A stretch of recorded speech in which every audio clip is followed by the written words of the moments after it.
it's possible that you might think that you need to be on every platform imaginable. And that's just going to be too stressful.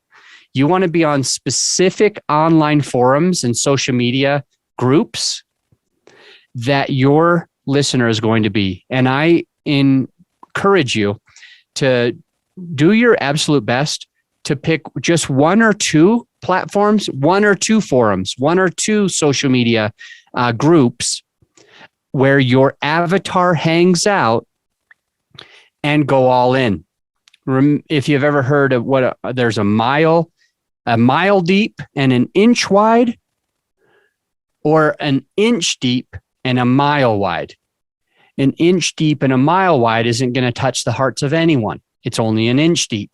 It might, maybe a lot of people will see it. Who knows? Because it's a mile wide.